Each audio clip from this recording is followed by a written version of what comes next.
Visakha steel plant వ్యవహారంలో కీలక పరిణామం చోటు చేసుకుంది. ప్లాంట్ కు నూతన చైర్మన్ ను నియమించారు. స్టీల్ ప్లాంట్ చైర్మన్ గా అజిత్ కుమార్ సక్సేనాను నియమించారు. గతంలో ఆపరేషన్స్ డైరెక్టర్ గా సక్సేనా పనిచేశారు. మాంగనీస్ లిమిటెడ్ సీఎండీగా బదిలీపై వెళ్లి మళ్లీ స్టీల్ ప్లాంట్ చైర్మన్ గా సక్సేనా వచ్చారు. ప్రైవేటీకరణ వద్దు అంటూ ఏపీలో ఆందోళనలు చెలరేగుతున్న వేళ ఈ నియామకం ప్రాధాన్యతను సంతరించుకుంది. పూర్తి స్థాయి చైర్మన్ నియామకం జరిగే వరకు స్టీల్ ప్లాంట్ చైర్మన్ గా సక్సేనా కొనసాగనున్నట్లు కేంద్రం ఉత్తర్వులు జారీ చేసింది.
విశాఖ స్టీల్ ప్లాంట్ వ్యవహారంలో కీలక పరిణామం చోటు చేసుకుంది. ప్లాంట్ కు నూతన చైర్మన్ ను నియమించారు.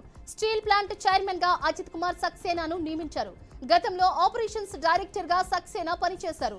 మాంగనీస్ లిమిటెడ్ సీఎండీగా బదిలీపై వెళ్లి మళ్లీ స్టీల్ ప్లాంట్ చైర్మన్ గా సక్సేనా వచ్చారు.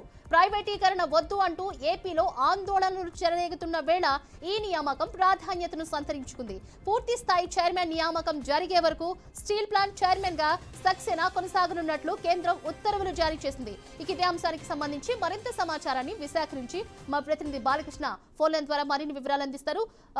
బాలకృష్ణ, చెప్పండి, ఇప్పటికే స్టీల్ ప్లాంట్ పై ప్రైవేటీకరణ వద్దు అంటూ ఆందోళన చెలరేగుతున్న వేళ ఈ నియామకాన్ని మనం ఎలా చూడవచ్చు అంటారు? గుడ్ ఈవినింగ్ చందన.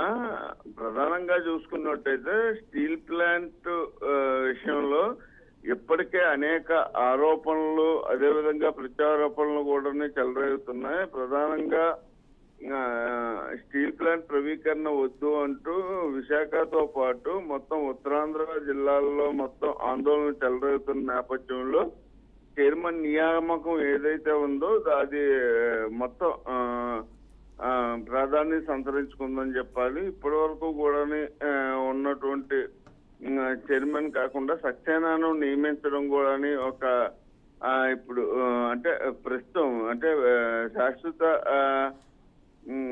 ఒక చైర్మన్ నియమించే వరకు కూడా. Okay, right. Thank you so much Balakrishna.